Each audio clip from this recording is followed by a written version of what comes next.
Oh yeah, absolutely. On so many levels. Personal hygiene. Both my kids were not potty trained before treatment, and within treatment, probably about 2 months after, they were completely potty trained. So that saved us a lot of money on pull-ups and diapers and so forth. That was a huge milestone. That was probably one of the biggest ones. Also, using utensils. My children never used utensils, and now they use a fork and a spoon, and they drink out of a straw, a regular cup. That was a huge milestone. Emotionally, the affection, you know, and communicating that they wanted tickles, or rub my foot, Mommy, or I hurt, Mommy, you know, things that I didn't have the opportunity to understand before, because they would cry and I would think, oh my gosh, they have an ear infection, but they can't tell me, or, you know, their arm's broken. How am I going to know this? But now they can point and tell me, and that's such a huge transition to understanding what your child is going through and what they need. It's the first significant treatment that has had so much effectiveness after. Like, we see the changes that only a family would notice, right? But then the community is noticing, the teachers, their therapists, strangers that don't see us all the time, you know, they're like, oh gosh, your kids they looked right at me, they waved goodbye, that's wonderful, they're pointing, I can't believe how much they're talking. So when you're hearing that unsolicited information, you know, as a family member what they went through. Yes, it's working, but look what the community is seeing as well. We did not tell the teachers and therapists that work with them on a daily basis, because we really wanted honest feedback and unsolicited feedback.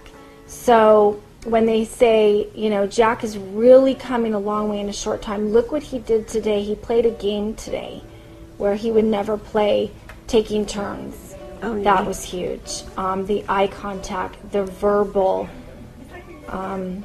you know, body language, going out into the community, that was huge, because my kids would elope, they would run away, they would scream, they would stem on the aisles. And now my kids are like the most behaved in the grocery stores.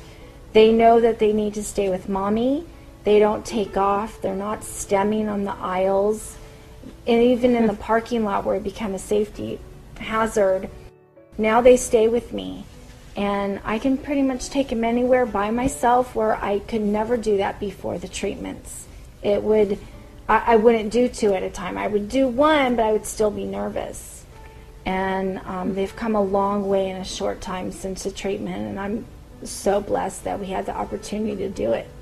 And I hope that other parents that are watching this have the opportunity and seek the information to help their children, because it's really rejuvenating their lives for a better quality of life.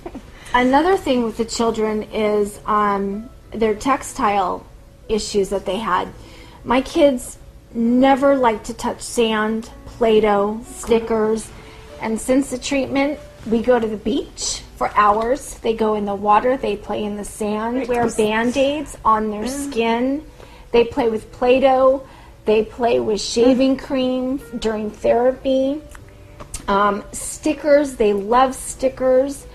And when we first tried to put a Band-Aid on one of Jack's boo-boos before treatment, he screamed so loud, I thought the whole city heard. And now I can put a Band-Aid on him and there's no issue. It's so normal, I don't even think about it. And now they're flexible when it comes to even, like, for instance, going to Disneyland. When we went before the treatment, it was the same route every time. And if we changed the route, they would get really upset and almost like hurt themselves because they couldn't handle that.